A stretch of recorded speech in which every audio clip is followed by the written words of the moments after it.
morning. This is a very important discussion, and my only call to action here is that as we're discussing this topic, that you listen with the ear of understanding and understanding being called into action.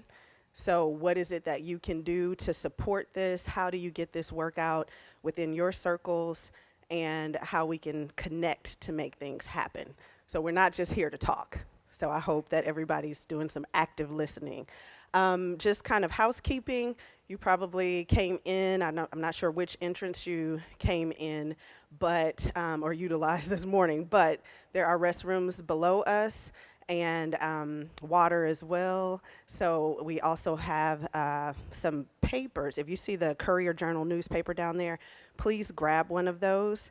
And that is really just to advocate for more literacy within our community, and we want to spread that message as well. So thank you so much.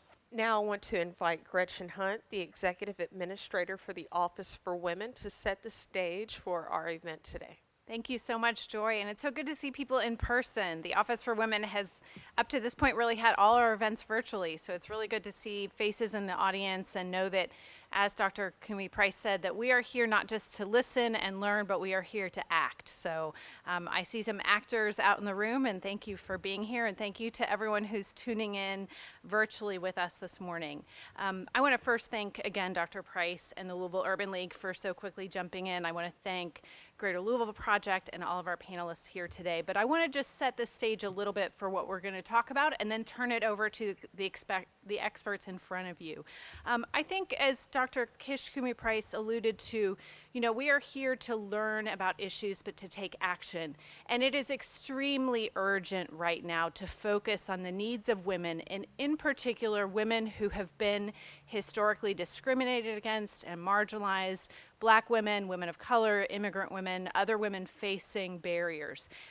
This was an issue even before the pandemic, but it's been exacerbated by the pandemic. The pandemic has destroyed what little childcare infrastructure we had. Black and brown women were the first often to be laid off from jobs or were overly represented in the essential workforce, so we're subject to a lot of the harms of COVID. And so we are seeing those ripple effects continue. A recent Kentucky Center for Economic Policy report showed, for example, that even though white men have regained their job losses during the pandemic, Black folks and women in particular have not. We still lag behind, which really calls that sense of urgency to us. So the background to this event today is to really focus very specifically on these needs in our community with the hope of looking at the scope of both the problem and what the solutions may be. At the Office for Women, we are singularly focused on raising the status of women through education, advocacy, and legislation. So our goal is to help raise awareness in the community, to convene experts like these individuals here today and experts of people with lived experience, and move us towards policy solutions.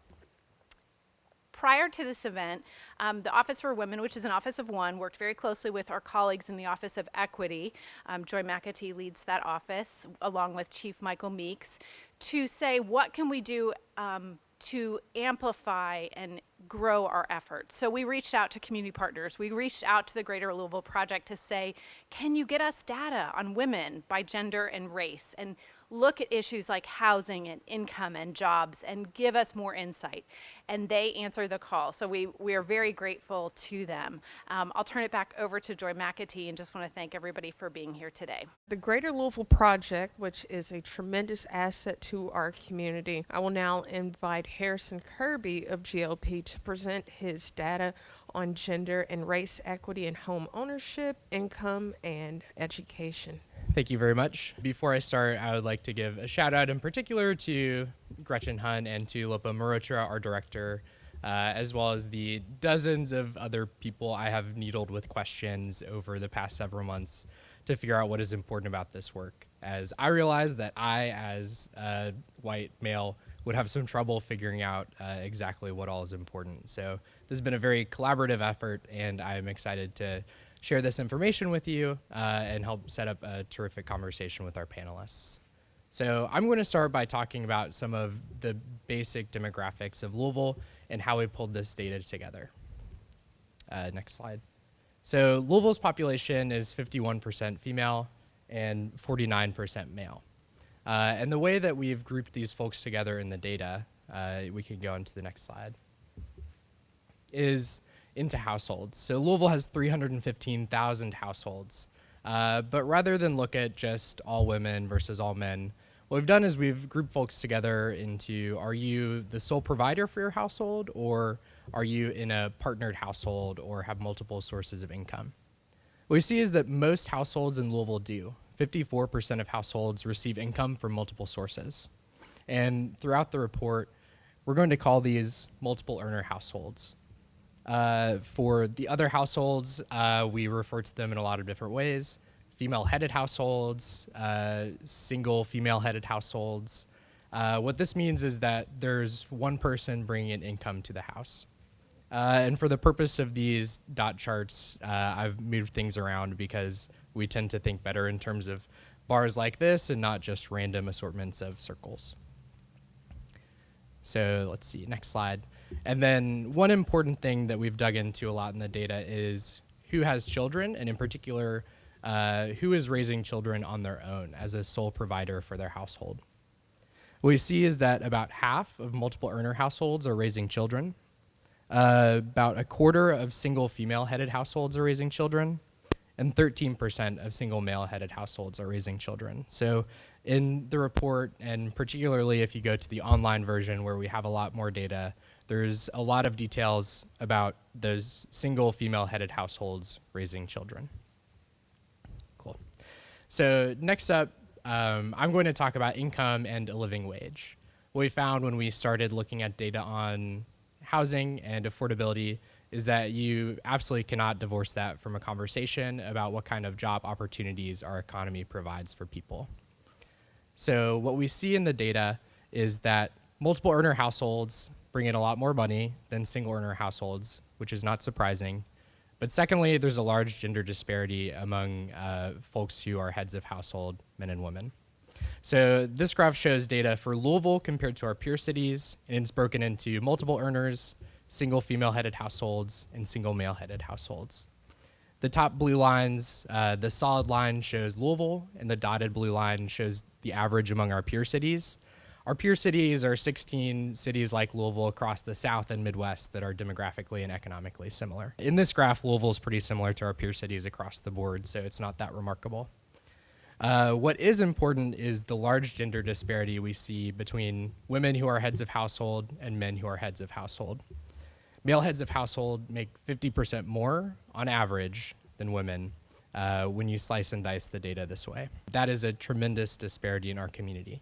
And what does that mean for people's ability to provide for their families? What we see if we look at data on a living wage is that a living wage is a lot higher than many people in our communities are earning.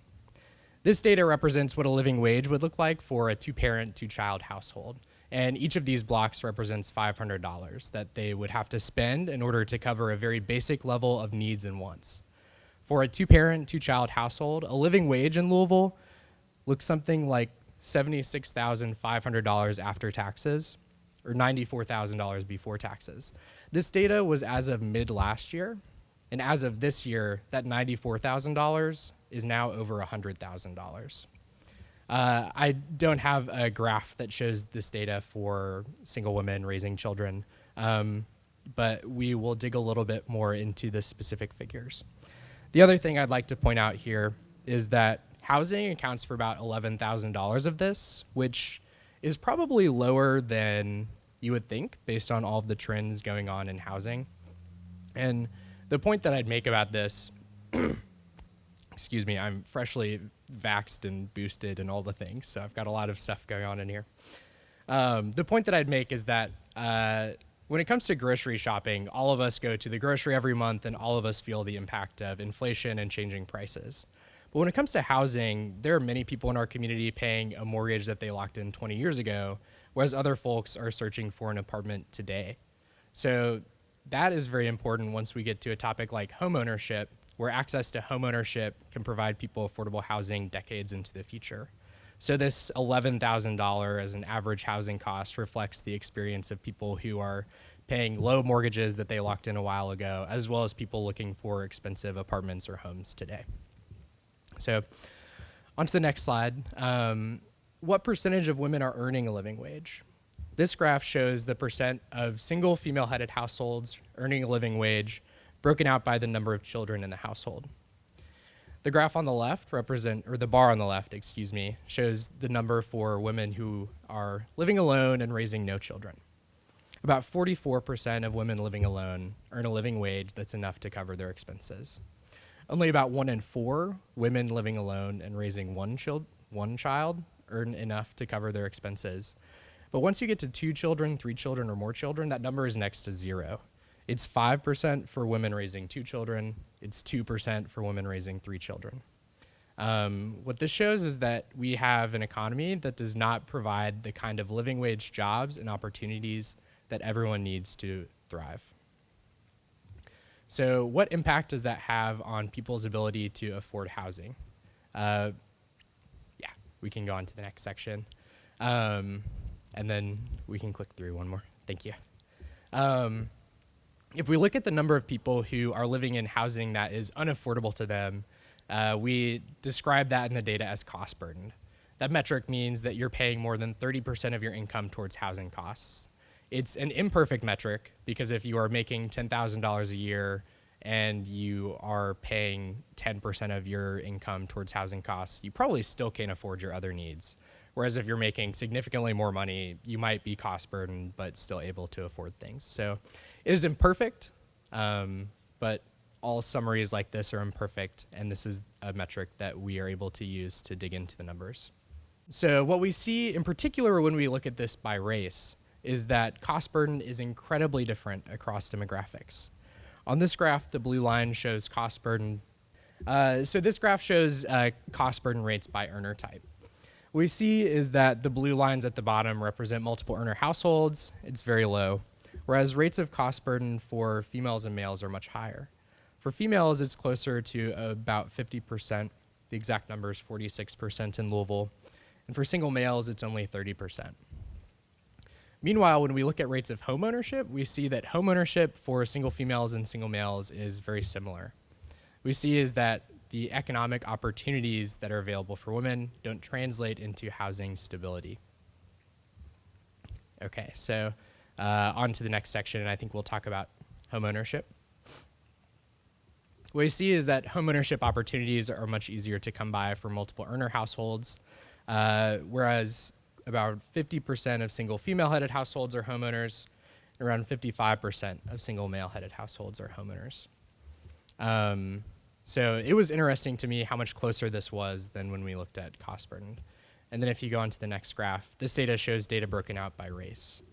What we see is that there are huge demographic disparities in Louisville that are even worse than in our peer cities when it comes to home ownership opportunities by race. The top blue lines here show home ownership rates for white females living alone, and the bottom orange lines show home ownership rates for black women living alone. What we see is that 61% of white women living alone in Louisville own their home, whereas that's true for only around a quarter of black women, and this disparity is worse than our peer cities. Our lines are farther apart than the dotted lines that show data for our peers. Excuse me.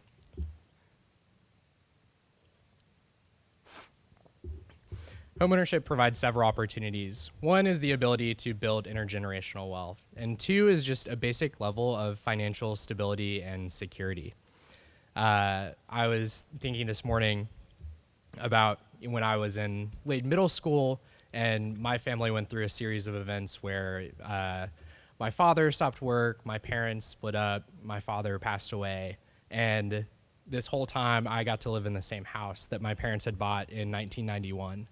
And my mom sold it about a year ago, and when she sold it, her mortgage was more than what she bought the house for. They had just tacked on so many things over the years.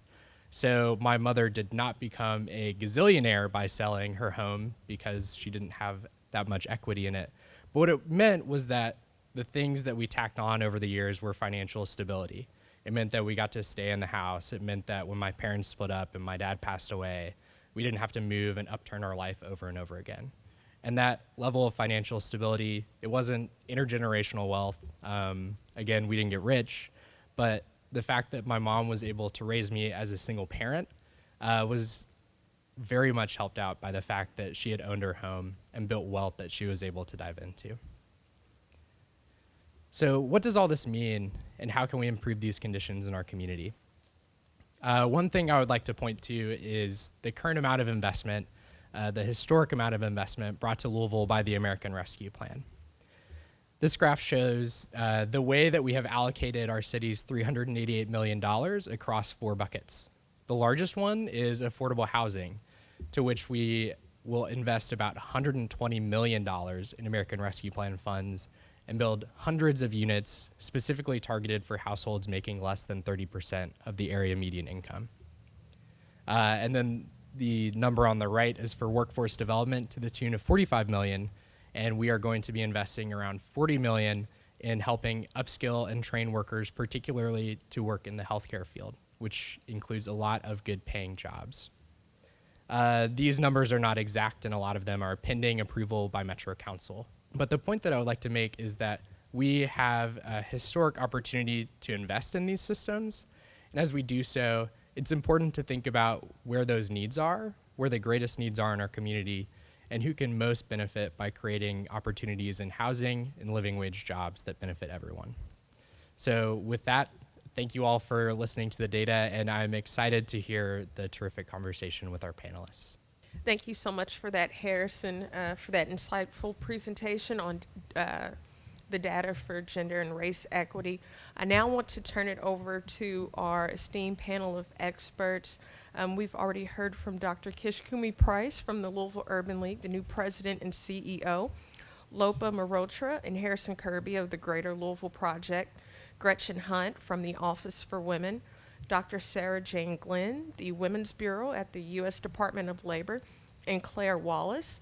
And if it's okay, I'm going to take this mic and I'm going to come join the panel members because I want this to be a conversation. I want this to be a good dialogue, a robust dialogue. And so I'll do that now. The first question, just to start us off, I'll direct it to everyone. What stood out to you from the data and what was significant? I'll just kick it off simply, having worked with Harrison on the data. A phrase that we like to kick around when we've been working on it is affordable housing and unaffordable housing. And what the data really highlights is the quantity of unaffordable housing that we have in our community. And we, the one that strikes me the most is that men-headed households are making 50% more than female-headed households.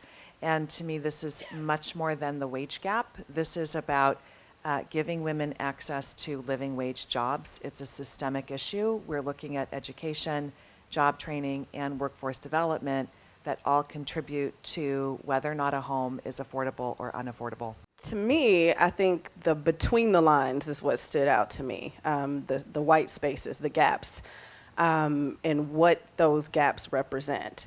When we talk about living wage, we talk about affordable housing, and then we talk about the discrepancies between what's happening from racial perspective as well as gender, and then what that means for those that live in both spaces. So we're talking Black women, women of color, and the impact there.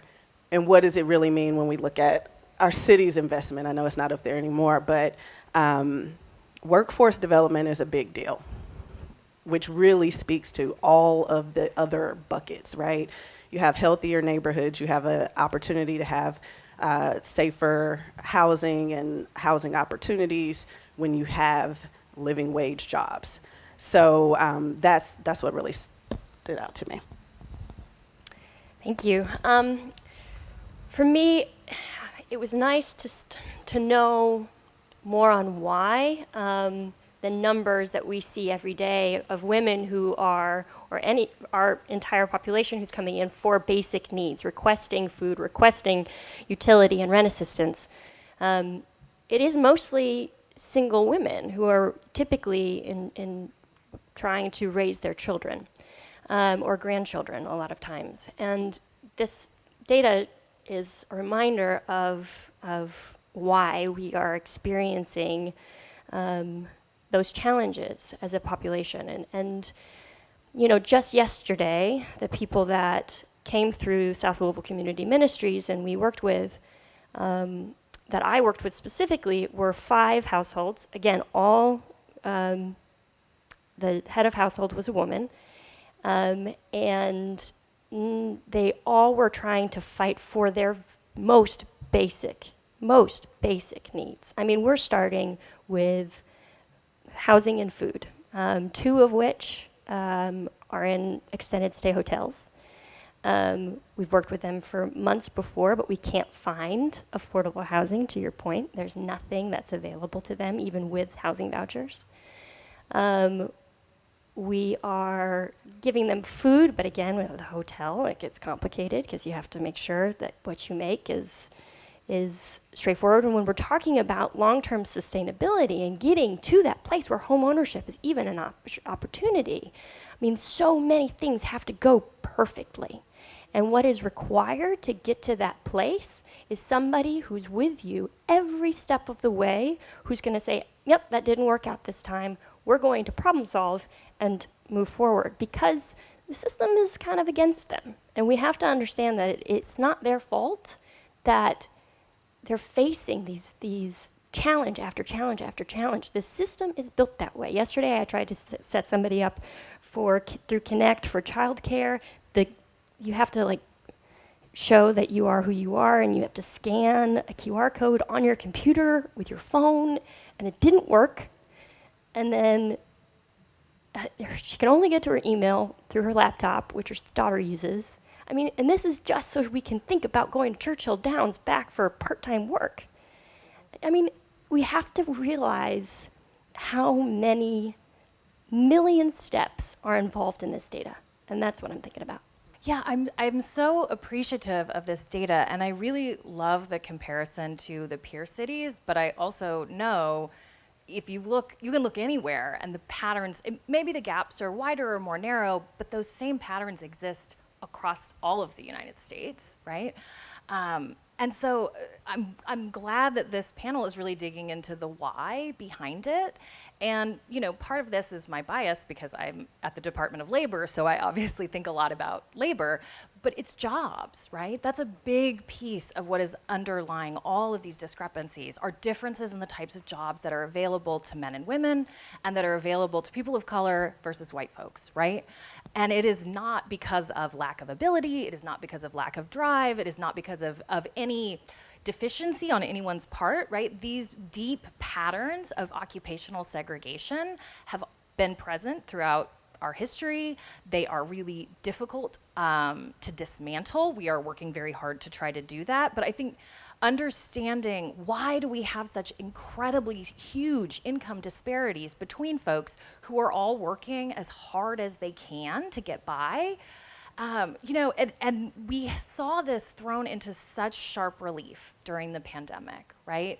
Where we saw this crumbling of care infrastructure that meant lots of folks, but mostly women, right, couldn't go to work because they didn't have a safe place for their kids to be during the day when they were supposed to be at their jobs.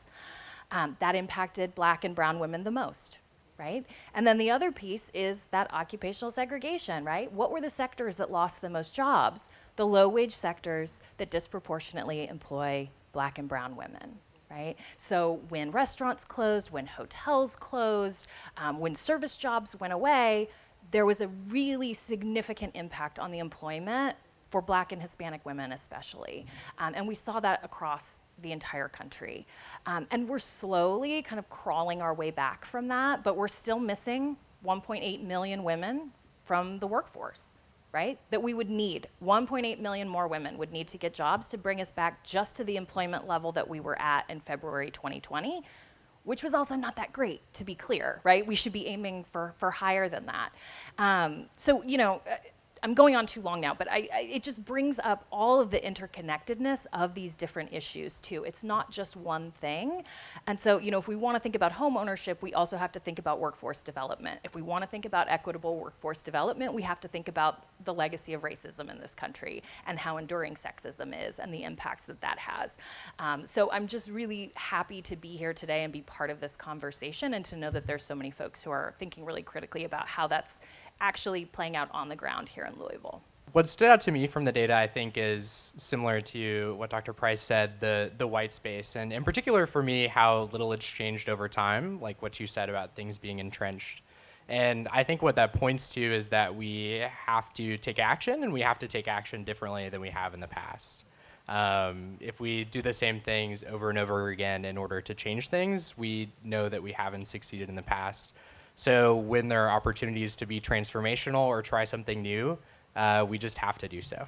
The most profound thing on that panel actually about the data was that Harrison is an exemplar of why we need to do this, because this data was brought to you, which may lead us to policy solutions because there was stability with a single mother household. That's extremely profound, and that is also extremely helpful and hopeful, that while we're thinking of these things in broad detail, if we think about them person by person, investment in our people, which is our greatest resource, that's transformational. So that was actually the most profound thing from the data for me today. Thank you so much for that. So for this next question, I'll direct it to you first, Lopa, and then everyone else, of course, can feel free to chime in. So why is it important to use gender and race equity as a lens to look at the issue of economics and economic development? There's a moral argument and then a practical argument, right? I mean, the moral argument is what Gretchen pointed to, that our female-headed households are raising children who grow into adults who contribute to our economy, to our neighborhoods, to our stability as a community. So that's the moral argument.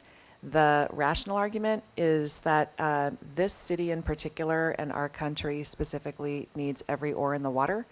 And so, you know, when we're leaving out a significant portion of our population in terms of women, and then within the population of women, when Black and brown women are further being left behind, we're not expressing the potential, the full potential of our economy. We have been looking really closely at the importance of building a more inclusive economy, and that's how we came to this work with the Office for Women, is by starting to parcel out who's left out. So we can't include people in the economy until we start to identify who's left out, and then from the who's left out, we can start to look systemically at why, and those whys give us access to the house. So, you know, passion point for us is helping point the way toward that ladder. You've heard a lot about it already from the panel about education, job training, workforce development, and other kinds of supports that help families in the aspiration. And I'll just add one point. A slide that we share in other groups is that that living wage slide that you saw, $93,000 pre-tax to earn a living wage. The poverty threshold is $55,000 pre-tax. And so in between that $55,000 and $93,000, I think about as the cost of aspiration. So now families, and women in particular, are making trade-offs in those blocks between transportation and rent and food and, you know, another pair of shoes for their kids and buying a birthday present for their friend, so that they can afford to aspire toward a living wage job. Does anyone else have any input on that? Please bear with me because I'm asking for my thoughts to be ordered because I have so much to say about this. But, you know, I think if we don't use the lens of race and gender at the same time to evaluate that intersection, then we are doing a disservice to everyone. We can't ignore the oppression that's happened in both spaces and at the intersection of those spaces. And to deny that is literally not, I mean, what are we talking about, right? So we really need to start the conversation there at that intersection, because that is where the change happens. That is where we begin to deal with what we've done, right? And what has been done to us. And so some of the things that I think are key here is looking at the ripple effect. So if we talk about why is it that we have so many single family households, especially when we're talking about Black women, and then we talk about how Black men are at higher, much, much higher rates, when we talk about those disparities, incarcerated for minor crimes, right? What that does to the child, what that does to the family, what that does to the household, that is huge. And behind the numbers, we hardly talk about those things. We don't talk about how the systems are intertwined. And what you were talking about, just the million steps to get the minor things done, oh my gosh, right? Like, what does it mean to actually, I've been married, I've been divorced, I've been remarried, I'm married now, and to have a partner that can actually help while I'm trying to navigate some of the crazy stuff, that's real. That's mental health support. That's emotional support. So when we talk about how we address these things, we have to start at that intersection. Otherwise, it's not a discussion. It's a waste of time. The next question, I'll start with Harrison. It's a data-specific question. So what does this data tell us about the need to focus on women and their income, and in particular, the income of Black women and mothers? Some of the numbers that we didn't include in the presentation are about industry segregation, the kinds of job opportunities that are available for different folks, educational opportunities that are available for women and women of color in our community. And like we've said, there are a million things that have to go right for those things to line up. And we have to work on making those million things go right. Because without eliminating those barriers for access to workforce training and for access to education, we are not going to succeed. I'm a data person. I'm going to misquote a different data person that I heard a couple years ago, where they surveyed a group of people just about, why are you not getting more workforce training? And the most common response was like, I am too busy. I have to take care of my kids. And I don't think that those considerations are often accounted for and solved by the programs that we have in our community. And we just need wraparound services to eliminate those barriers. Yeah, I mean, I absolutely agree with everything that you just said, and because I'm also a data person, I spent this morning looking up some numbers about women's employment here in Louisville metro area, and there's huge disparities between men and women, but there's also big disparities among women, right? So white women are about 1.5 times more likely to work in management jobs than Black women here in Louisville Metro. White women are about 4 times as likely to be in computer engineering or science occupations.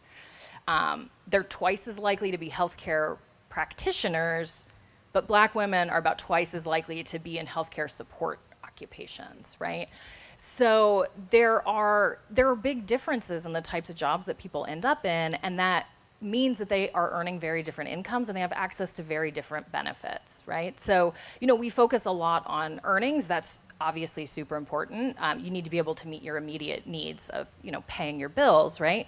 But what does that mean in terms of retirement, right? We know overall the jobs that women are in are less likely to have retirement benefits, employer-provided retirement benefits, and for Black and brown women, those rates are even lower.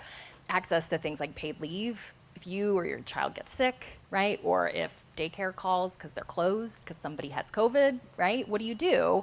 And when folks don't have access to those basic supports because they're in jobs that are not just low paying, but low quality in a variety of other ways, that just makes it more likely that you're going to have a spell of unemployment, and then those bills add up, and then that makes it even harder. What does that do to your credit rating? What does that do to your ability to get a mortgage, right? All of these things just snowball in really significant ways. And so, I think really trying to get to the root of this and opening up opportunities and doing it in a really clear-eyed way is so important, so that we can start trying to address what have been, very intergenerational inequities that have really been impacting families for a long time.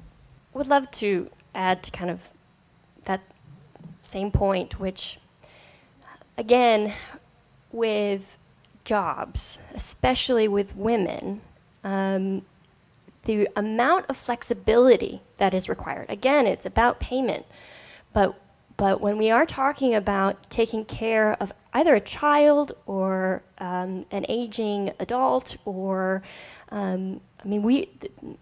we're talking about caretakers. I mean, that is a huge part of the human experience. Like, we have to create room for that, right? And yet, no, show me a job that lets you call in late more than 3 times, including management ones, et cetera.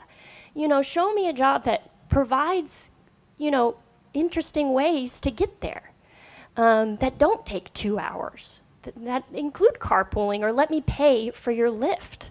I mean, that's we have to be creative if we want to have women in the workforce. It's not just about making sure that they get paid enough, which is so critical. It's about making sure that they can get there. I mean, yesterday I had a woman, it was a big day yesterday, a woman in my office, because she was embarrassed to tell me, she's 60 years old, she's taking custody of her second grandson. She says, I really need a job, but it has to be remote because it's the only way I can do this. And I'm thinking to myself, okay, if we get you a job at the call center, you're like, there's still going to be a kid in the background. Is that going to be allowed? And we went through the Connect thing, et cetera. But then the hours for the jobs are strange against the childcare, and so just as at South Louisville Community Ministries, there was a person who came in, and a single mother, and had a list of all of her expenses, saying, look, I swear to God, I am trying the very best I can. I have broken down every single thing, proving to me that she was only spending money on things that were absolutely necessary. I just want everybody in the next week just to say, is this needed or is this wanted when you buy something? Because we're expecting everybody to only buy what they need, and we get mad at them when they buy what they want. And we don't live that way. Why are we expecting other people to? So when we're thinking about women being in the workforce and then leading to home ownership, again, we have to think about work entirely differently. We have to build different kinds of jobs so that it fits their lives, that they don't have to bend and break for the job, for the economy. It has to be the other way. There's a 20-year-old mom who was working at a child care because she could bring her kiddo, lost her housing through wrongful eviction, but still had an eviction, and so had to then move to Walmart, and then realized that the bus takes 2 hours, and then, so I paid for a Lyft hoping that we could find something closer. We didn't, and now we're unemployed again. I mean, it happens over and over again. It is not just about money. It has to be about culture, too. So we saw the numbers. Women are 51% of the population. We know that women bear the brunt of childcare. We are heads of households, but we still earn so much less than men. What does that say about society's relationship with women? And anyone can kind of take a stab at that if you would like. One of the things that I say all the time, and I'm not going to be able to say it eloquently right now because I'm so moved by this conversation.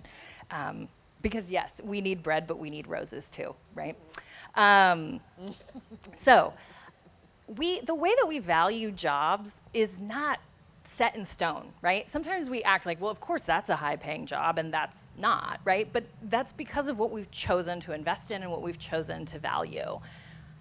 Some of the lowest paying jobs in our entire economy, right? You look at every single occupation that the Bureau of Labor Statistics collects data on. Bottom 2%, childcare workers, and home health aides. Home health aides are the fastest growing occupation over the next 10 years. I can't think of a single thing that is more important in my life than knowing who is taking care of the children and the older adults that I love. So it's not, we value the job based on who's doing it.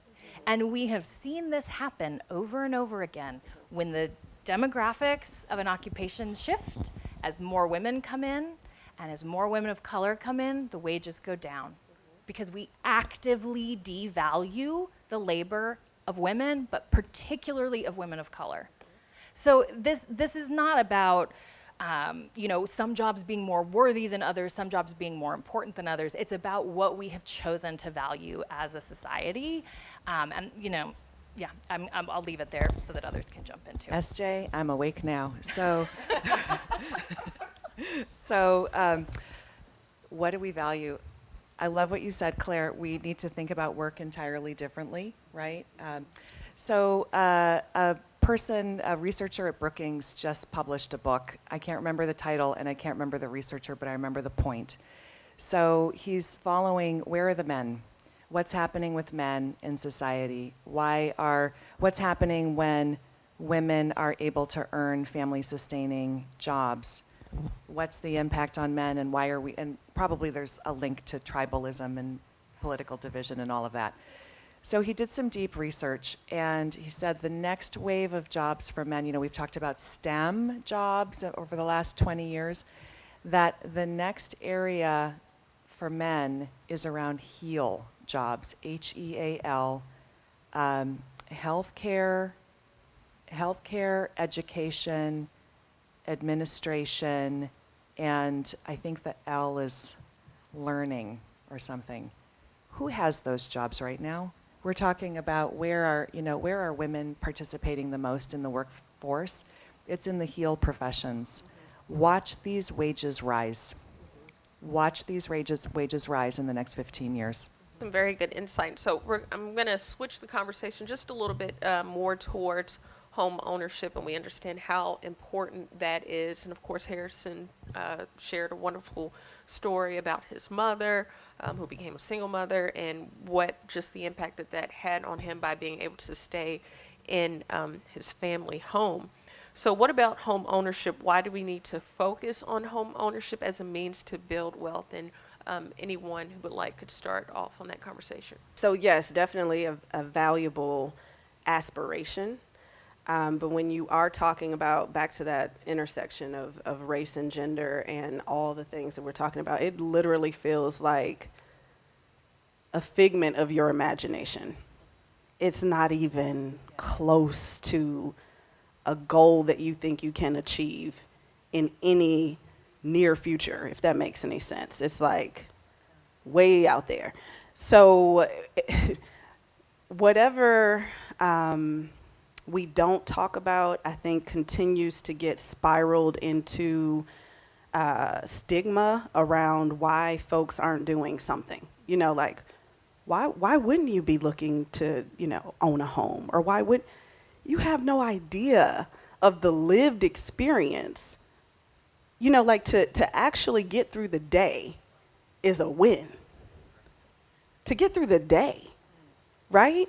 So when you're, and I'm going to give just personal experience here, because by no means am I saying that I have, experienced all of the barriers, but I will say that when you are invested in trying to grow personally and ensure that your kids are getting what they need, and ensure that you're there for all the people that you're supposed to be helping in your life, parents, friends,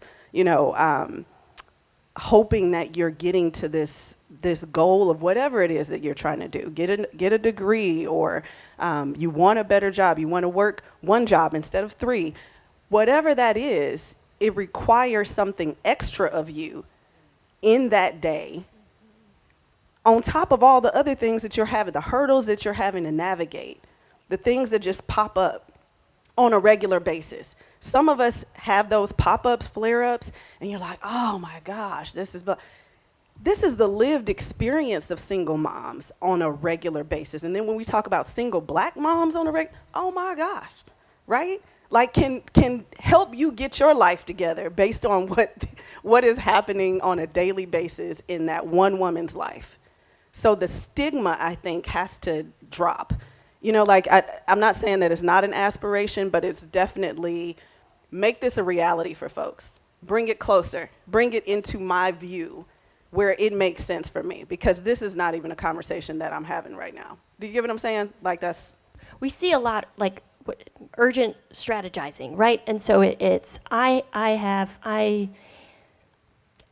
can only think literally a few hours ahead.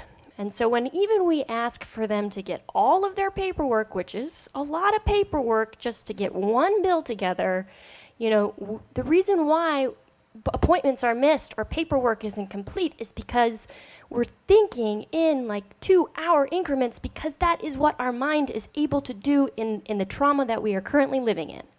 And so then we get mad that they missed their appointment and they don't want it enough, and sorry, you don't get another chance.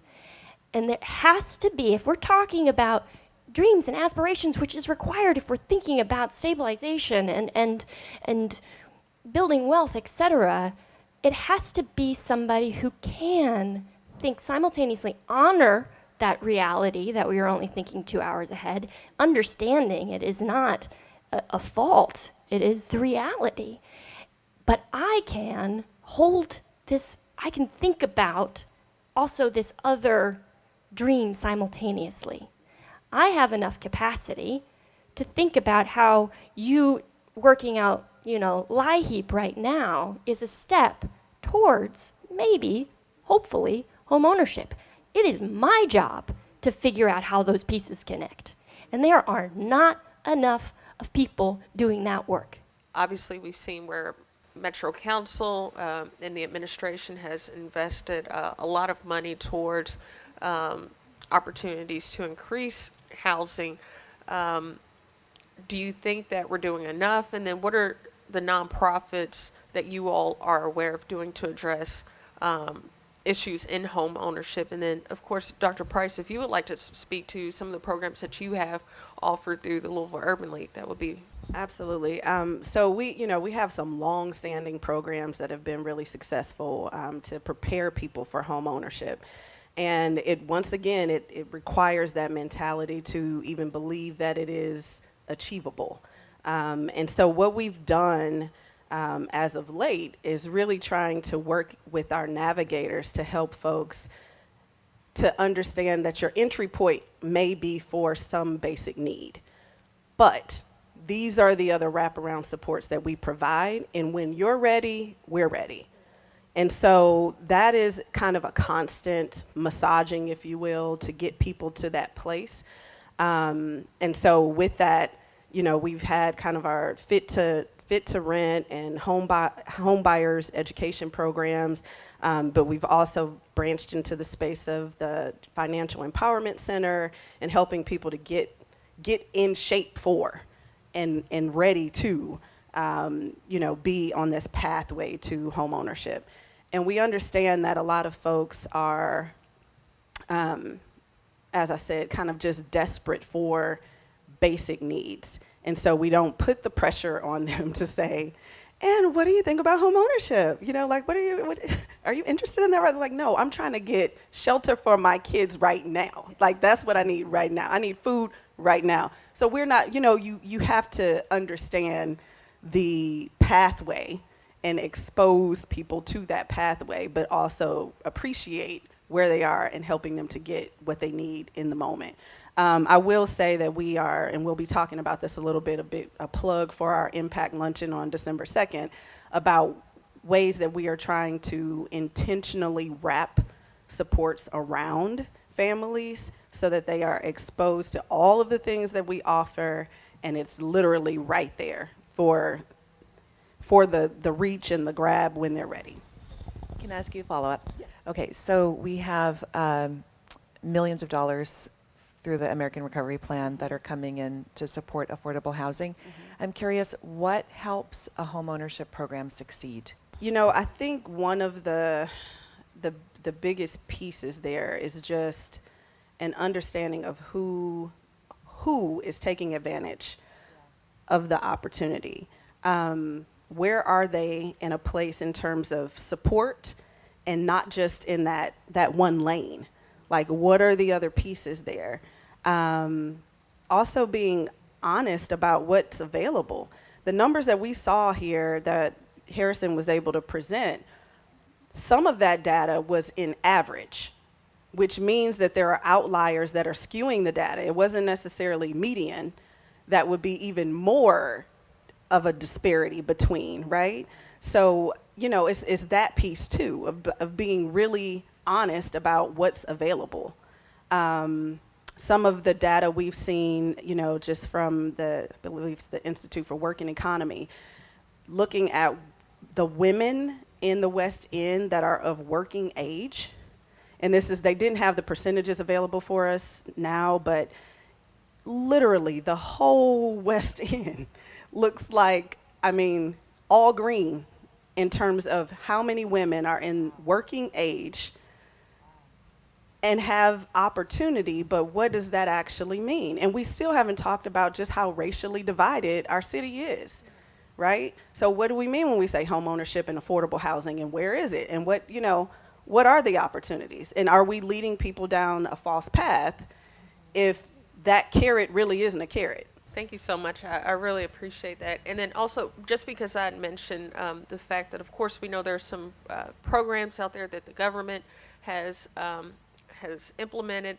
and then, of course, we have nonprofits that are helping to work in that space. And I do want to acknowledge that we have Devon Holt here from Goodwill Industries that has been an amazing partner in the community and is a part of that effort to, of course, raise the status of people of color in the city of Louisville. And I think just the wraparound services that they'll be able to offer within that facility will go towards helping people get to that first step of even getting stable in their daily lives, and then hopefully seeking home ownership if that's something that they would desire in the future. So, Dr. Glynn, I would like to ask, at the federal level, what policy changes do you see happening to help us in this effort? We've identified so many different things in this conversation that would be helpful to address these problems. You know, at the Women's Bureau, we're really focused on where there is money right now, because money, right?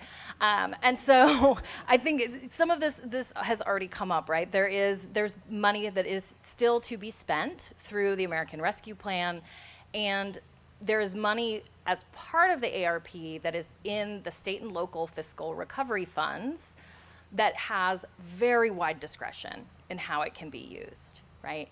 And so we have seen all sorts of different innovative projects that have happened across the country using those state and local fiscal recovery dollars, because they were very intentionally crafted to be able to meet the needs of a particular community, as opposed to, you know, being really formulaic in how they had to be used. And that money is still out there. That money is still floating around. It still has to be obligated. It still needs to be spent. And so I think there's tremendous opportunity there at every level of government, right? Because there's money that went to states, there's money that went to counties, there's money that went to cities. So it can layer as well to really start to address some of these issues.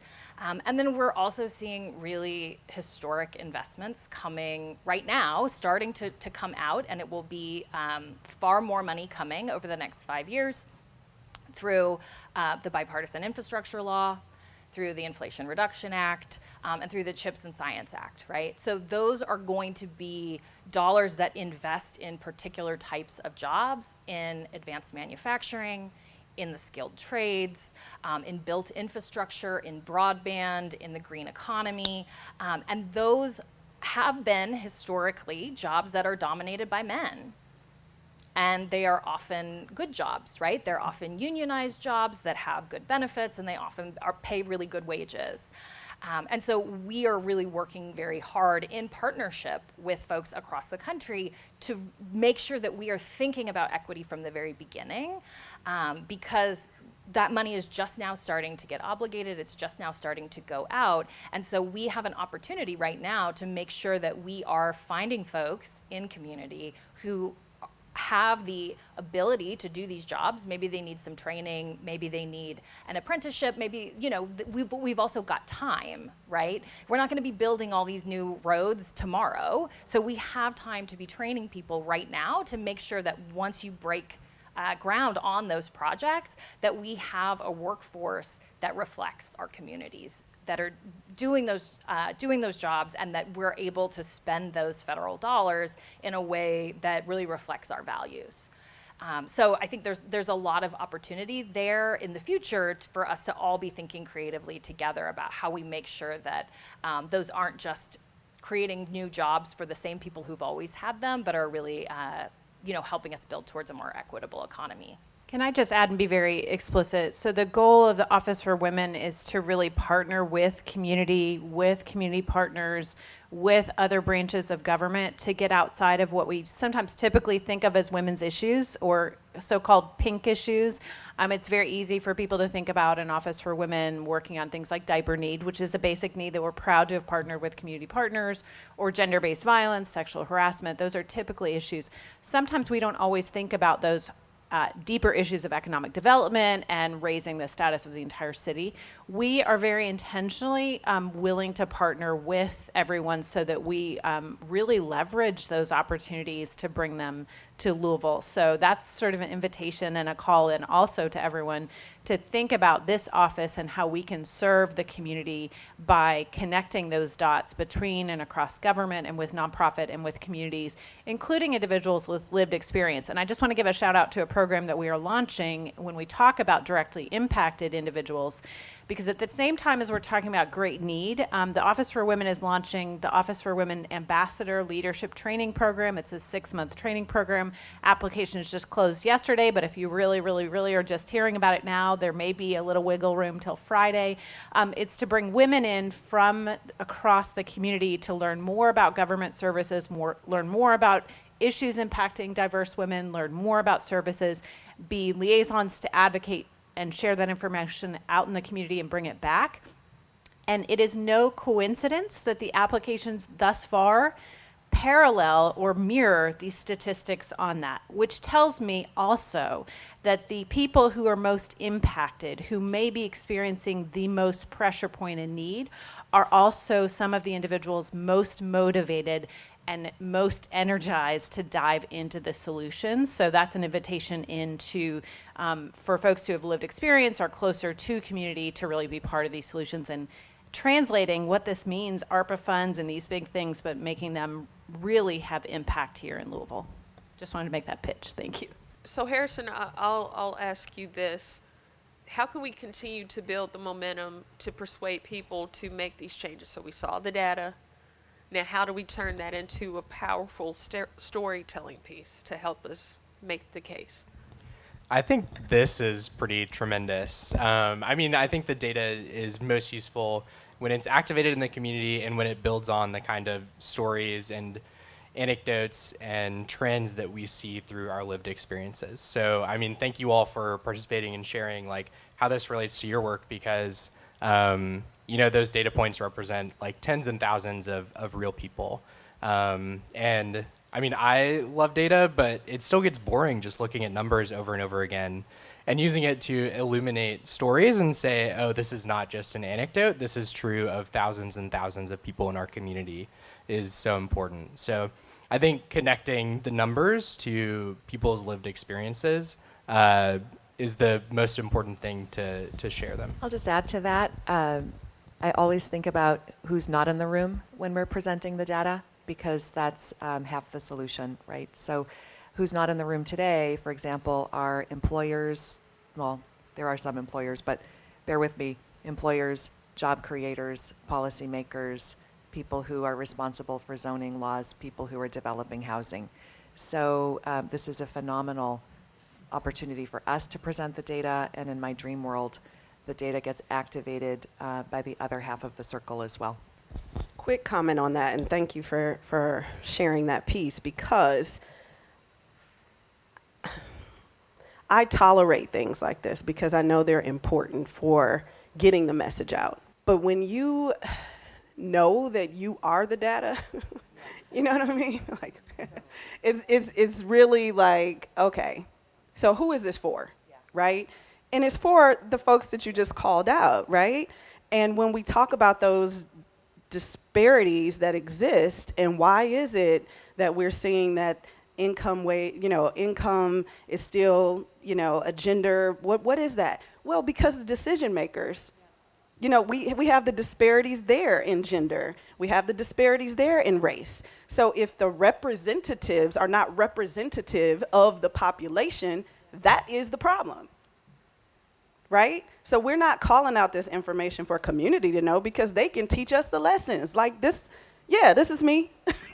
We know this. Why are we going to waste our time being in the, because that was called out in another discussion we had last night about literacy. Well, where are all the black parents? This is a bit, they're probably working their second or third job or getting their kids ready for, come on. We know.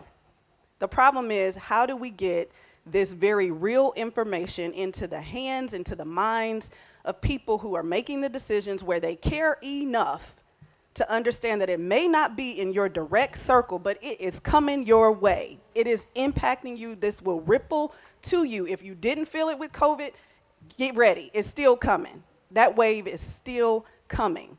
Early childhood connects to workforce development, connects to economic development. Economic development, workforce development, early childhood. Like, you gotta see the connections here. And if you don't, you're not getting it. We know the data, we know the need, and we know our charge, right? We know that we have a lot of work to do, but how do we get there? So if everyone could share maybe one or two things that we should do to help us get beyond kind of seeing the data, and doing and acting. Two things: close this circle and use data to make your cases. I probably said enough. I feel all worked up right now. Sorry, y'all. But I would say, don't doubt the power of your circle and your platform and really sharing out this information, because there are so many people who are just ignorant. And I'm not saying that in a bad way. They just don't know, right? So the more that we can help people to understand, like, listen, what if we did a little pilot program and all of the daycare shut down? All of them. All of them, okay? All the community hubs, everybody just shut down, right? What would our economy look like, right? That's the kind of, we want people to get it that way.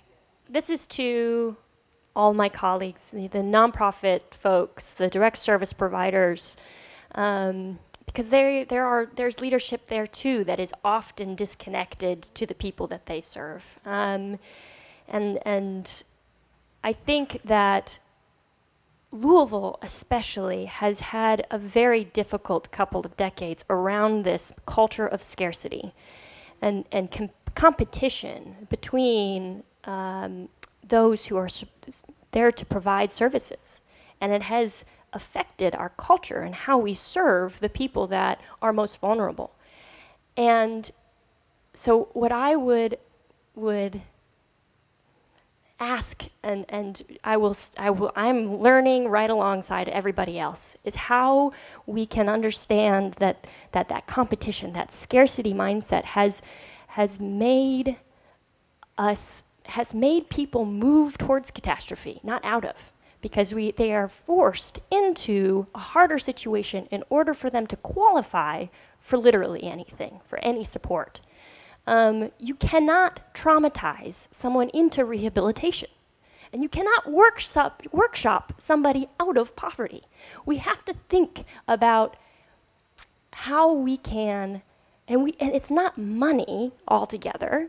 It is this understanding of what it means to work and create a culture of abundance, and that is that constant forgiveness, that constant grace, that constant support, that relationship, that mutuality, that vulnerability that you share with people who care about the same things that you do, and it's their families. And so it's creating, how can we truly be trauma informed? How can we give each other so much space and so much love that we can actually imagine a completely different future for our women and their families? Yeah, I mean, we all do better when we all do better, right? Like this is a key to economic growth. This is not just about like doing nice things for people. This is about benefiting our entire community, benefiting our entire economy, benefiting everyone. I mean, I actually have an ask for all of you, which is like, come and talk to me, right? Come and tell me what we need to be doing. I'm flying back to DC this afternoon, right? Like, we want so much to be hearing from folks who are in community doing this work, so that can help inform federal policy as well, because it shouldn't just be top down, right? These conversations are so important because we're really sort of, I could sit here all day, right, and talk about the intersections between all of the issues that we've been discussing. And I think I'm learning so much from all of you, and I just want to, I don't want to tell you all what to do. I would like you to come tell me what to do once this panel's over. More or less the same answer. If we can help you all at the Greater Louisville Project in any way, please come talk to us. We have this report online. If something needs to be shaped different, look different, etc., we would love to support other work going on in the community with this data. And the second thing that I would add is, what are next steps for the community? We've talked about all of these opportunities and sources of funding to make a difference in our community. When we at the Greater Louisville Project looked at how much are we investing in ourselves a few years ago, we found that in total, local philanthropies were investing about $100 million a year.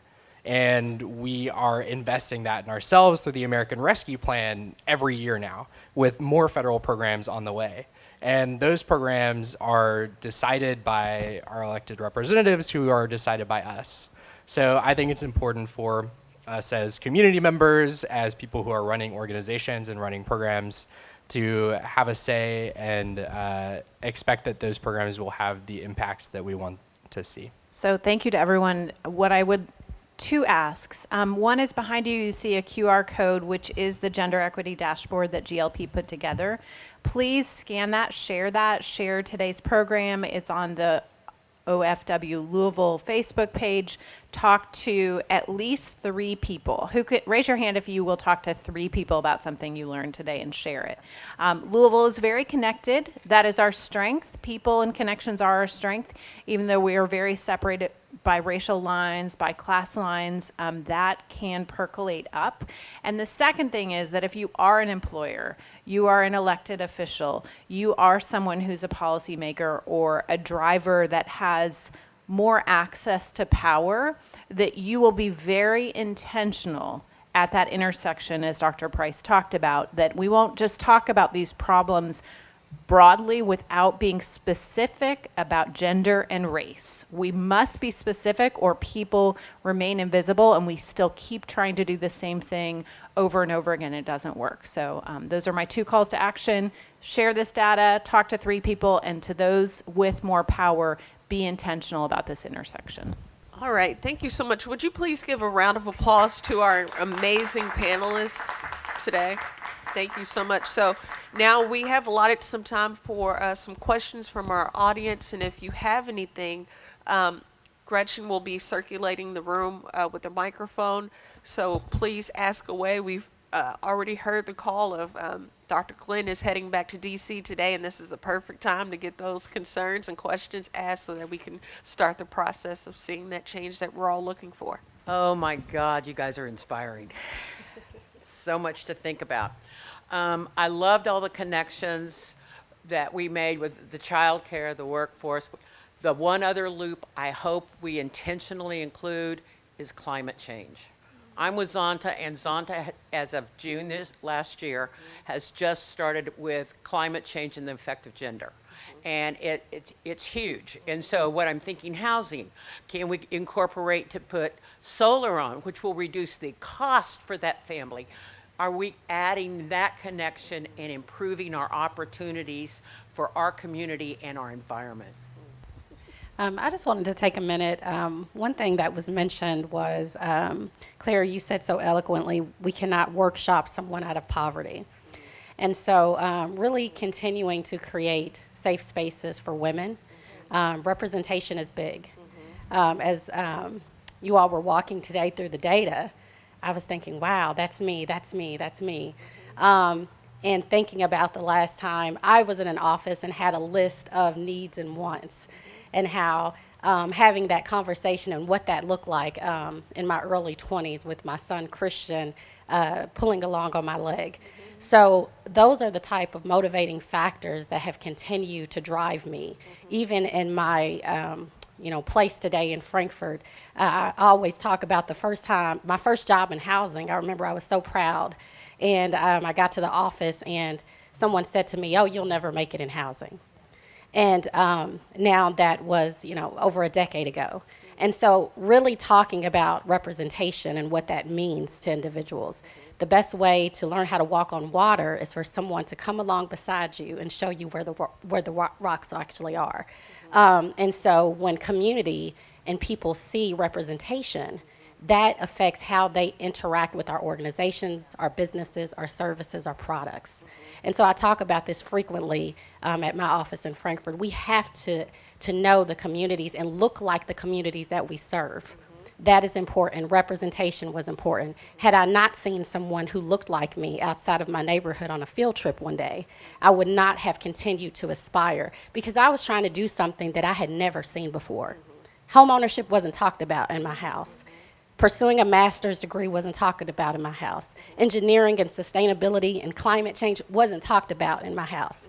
I was in survival mode every single day for 18 years. And so what I wanted to do was change the trajectory of Christian's future. And so I'm so proud to still be serving in this community today. But I want to see more. I want to see more safe spaces for women. I want to have more dialogue about mental health awareness and trauma-informed care. I'm very aware of the programs that are offered with Goodwill from Another Way, from Clare, Wallace, your office. I've talked to you through email, through the Healthy at Home eviction program. Very familiar with FIT, rental readiness, and home ownership offered by the Urban League. And I applaud that, but we know that the people that are closest to the hurt and the pain have to be the people closest to the power. So our role is to work ourselves out of a job. Thank you. Great data. I love the presentation today, and I think it's always important for us to understand where we are, right? I mean, if we want to solve a problem, you have to first understand what the problem is. And so today, I think, was data that helped us understand that reality. I guess for me, the next step in that process is recognizing now that we do have this large looming problem that many of us were familiar with, but now we've got data to back up what we felt. How do we now sort of take what we have and use resources like what we have at the city and the Greater Louisville Project to assemble a team of solutions? And what I mean by that is these problems that we talk about are nearly impossible for one organization, one entity, one individual to tackle alone. But that seems to be our mode of operating here in this community. We function in silos and try to solve problems and get frustrated when we barely move the needle. And so I guess the question is, in relation to this data, is there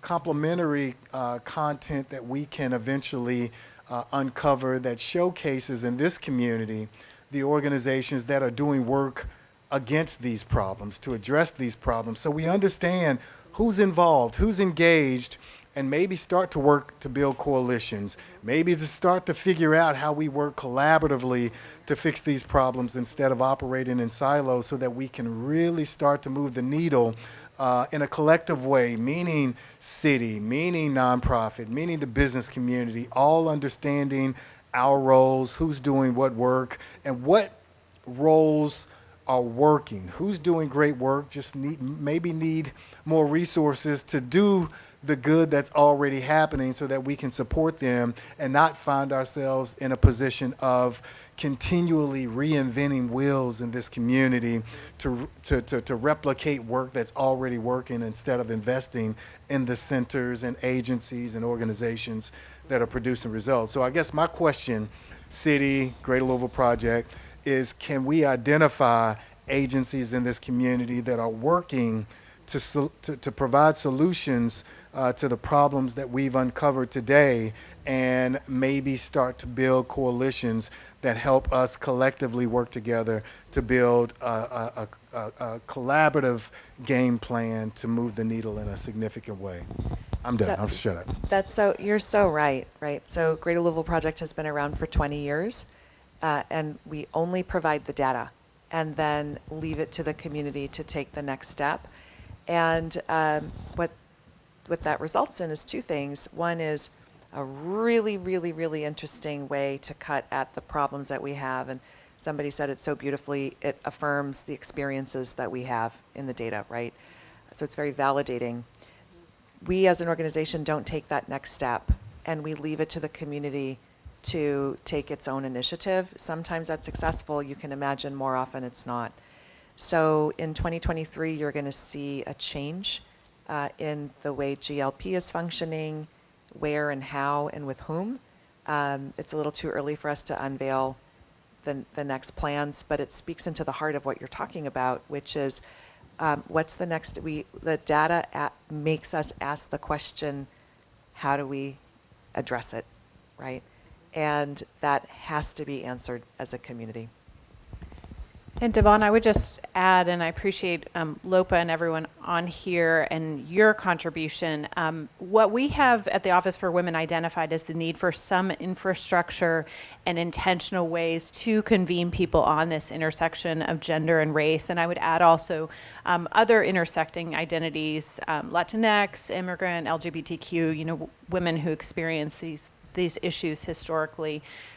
These discriminations on that nexus. But the data is really showing us that for Black women, in particular mothers in Louisville, there is really that need for focused solutions.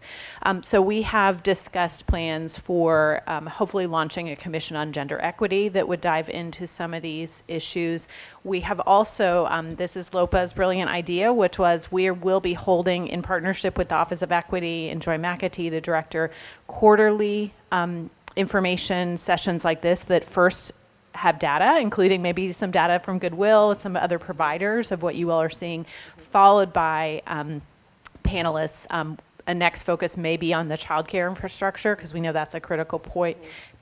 Even changing the culture of workplaces. We've talked about flexible work, sexual harassment, ongoing issues like paid leave, parental leave for victims of domestic violence. There are other topics that we can dive into with the goal of doing quarterly sessions, gathering this together into a report. Now, we're all tired of just reports and solutions, because I want to echo or be humbled by Dr. Price's point that the people who have these lived experiences know this. And it's a level of re-traumatization, again, to say that my lived experience is not enough to motivate policymakers. I have to have the data. We acknowledge that. We also acknowledge that sometimes that data is a conversation point to move towards policy. But we hope that that will give the city maybe a little more direction. My response to you is we are aware of this need to convene and are working and would be really open to creative ideas for how people want to do that. We also may be doing an event, Joi, I won't forecast it too much, but a way to physically gather women in a way that is more looking at these needs to wrap holistically. What are those different safe spaces? What are the ways that are trauma-informed to walk women through this with each other and in community? So stay tuned for that next summer. Real quick closing comment. So some of the really important work that the League has done with a path forward, to Devon's point, really bringing people together to say, this is what we need in our city, Black leaders, allies that supported that work. We are really trying to move that forward. And that work was inspired by a Black female that was killed in our city, Breonna Taylor, and actually worked in a helping profession, right? So we're talking about this today. That's what this data is about, right? And so being intentional about what we're doing, how we're doing it, and ensuring that folks have voice and space and place, to your point, margin to be able to even participate in these discussions, right? Do I even have time to do it? And so really being intentional about that, because I will say, when you're in a collective space talking about something where there's not urgency to get those things done, is so annoying and exhausting. And I mean, who has time, right? This data has been rolling out year after year after year after year after year. I mean, the consistency, the dedication, the commitment is just, thank you, right? Thank you to GOP for that. But what are we doing? What are we doing? I don't want to leave us on that question mark, but it's just, we have to do more and embrace that collective impact. And really understanding it's not about who owns the work. It's not like, oh, we're hanging our, shingle to say we did this. It's we did this. We, Louisville, we did this. So I think that's where we have the energy. Is like, it doesn't matter who, it's a collective. We are doing this together. It looks like we have one more question. I would love for you to have that asked if we have time. I just basically had a statement. I just wanted to say that I liked, don't doubt the power of your circle. Someone that's boots on the grounds, come here from St. John Center, outreach worker, working with individuals that are experiencing homelessness. I want to be a part of y'all's circle. We do have a lot of women that have children that are living on the streets. And I'm just here to try to help them the best that I can. Look forward partnering with the Goodwill and with whoever I can just to get individuals connected.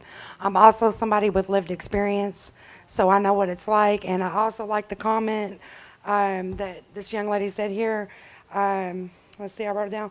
Look like the communities we serve. So thank you all for saying that. I just want to say thank you all for being here, and I'm looking forward to going back and sharing some of this information with St. John Center. Well, thank you for being here, and thank you so much for all the work that you do, because that's how we are able to continue to do everything. Like, you play such an integral role in this community. And before you leave here, let's make sure we all get the connections. Let's connect with her, because she's the one that's really out here serving the people day to day. So let's make sure we connect with you before we go. So this concludes our program. I would like to promote an upcoming event that we do have around housing. So we're talking about, well, what are we going to do? This is a little step in towards the doing process. We know lots of folks are just worried about survival on a day-to-day, and so we are trying to take steps to get people past just the survival stage to making efforts toward improving their economic stability. And so we'll be hosting the Office of Equity in partnership with a number of community groups, because we cannot do this alone. We cannot do it in a silo, to host a West Louisville housing fair. The Louisville Urban League is one of our partners on that. Whether you know that or not, I know we kind of started work on that before you got into this role, but you all are heavily involved, and I appreciate it.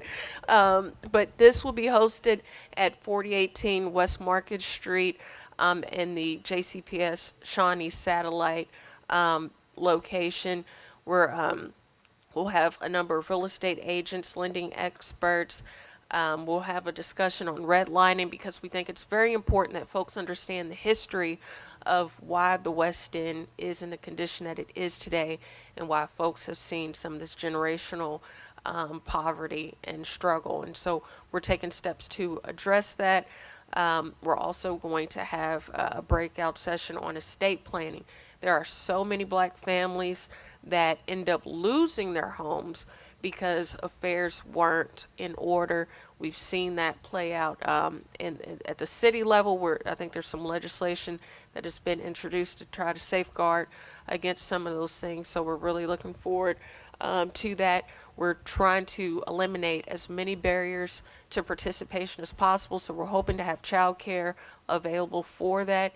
And then also for individuals or families that go through and complete the home ownership courses offered through the Louisville Urban League. See, this is why you're important. This is why you're involved. GE Appliances will sponsor a household and outfit their whole home with brand new appliances. And so we're kicking that off this year and then looking to expand that to even more families next year. So take this information, share it on social media, and we look forward to having you all at that event. Be sure to follow the Office for Women for future events related to women's economic empowerment. Thank you again so much to our amazing panelists. Give them another round of applause. And of course, our wonderful hosts here at the beautiful Norton Sports and Learning Complex, the Louisville Urban League. That is just an amazing anchor for this community. Thank you all so much.